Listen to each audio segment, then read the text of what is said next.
Hello everybody, and thanks for joining me. I'm going to do a quick review of a mobile app for digital painters. It's called Infinite Painter, and it's available on Android. I decided to try it because one of my viewers sent me a piece of art for a critique done in Infinite Painter, and I thought, I might as well check that out to get a feel for what it can do. That way when I give the critique, I'll know what features are available. And I was blown away by what this little app has. It has perspective guides, perspective snapping, it has amazing blending, lots of different brushes, tons and tons of features. In fact, it's a pretty darn decent app. But the one feature that blew me away the most is that somehow, some way, this particular app can sense pressure sensitivity. I don't know that the Android device actually has pressure sensitivity, but somehow it's sensing the pen pressure. So I can show you here. I'm gonna go ahead and pull up an ink brush. Let's try this one called Alexis. And I'm using this rubber tip stylus here. So I'm gonna try pressing down lightly here. I get kind of a thin line. If I press down firmly, get a big thick line. Light, not changing my brush size at all. So somehow it's sensing this, and it's making my brush thicker based on my pressure. Now I can vary that in between strokes to light and then firm and then light and then firm again in the same stroke, just like it would work with a Wacom tablet, which is amazing. I don't know how they do this. So that's the inking, that's a major thing. The next thing that is really huge is blending. Check out these blenders. So I can go in here. It's getting a little slow because I am running my GoPro preview mode and I'm recording this, and unfortunately my phone apparently isn't that powerful. So it's getting a little laggy. It's not normally this laggy when I'm not recording, but that is an awesome blender. Let's add some color, and at the same time we'll take a look at some of the other brushes. We've got paint. All their brushes are kind of funny. They all seem to be named after famous artists. Really intuitive interface. I didn't read any manuals for this. This is like my second time using it within the same day. So I've hardly used it at all, but it's pretty easy to pick up. So we can blend some colors together here. You can see that you can blend while you paint, or you can just take your blender here and mix stuff together. And it seems like you can choose just about any brush for your blender. So for example, if I wanted this more chunky blending, I can get that. Now, not all the blenders work as well as others.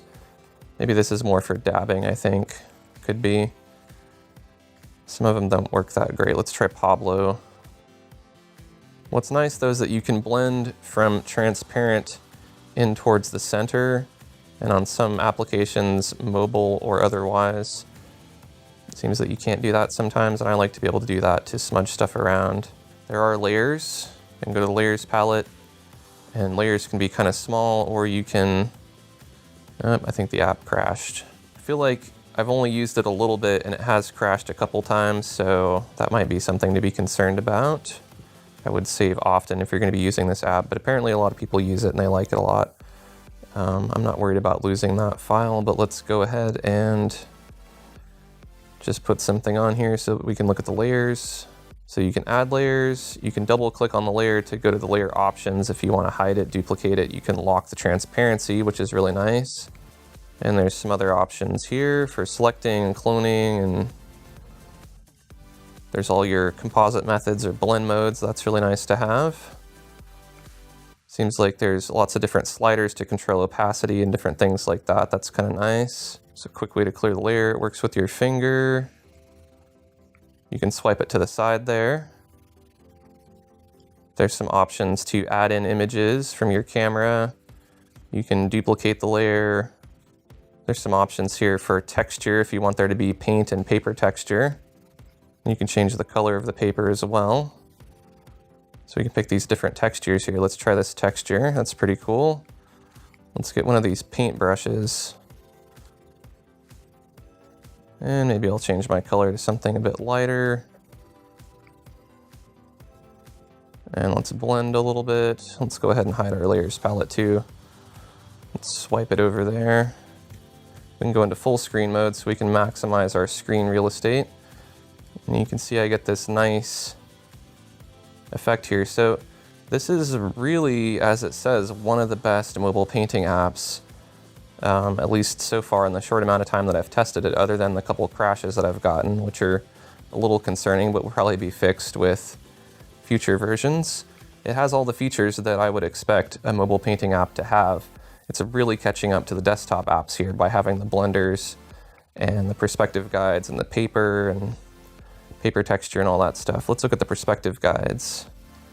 Pull up a 2-point perspective here. I'm gonna go ahead and just get rid of this layer.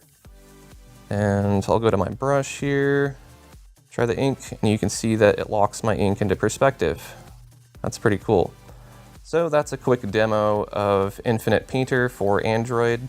Definitely check this out if you want to get into mobile painting. Thanks for watching, and I'll see you next time.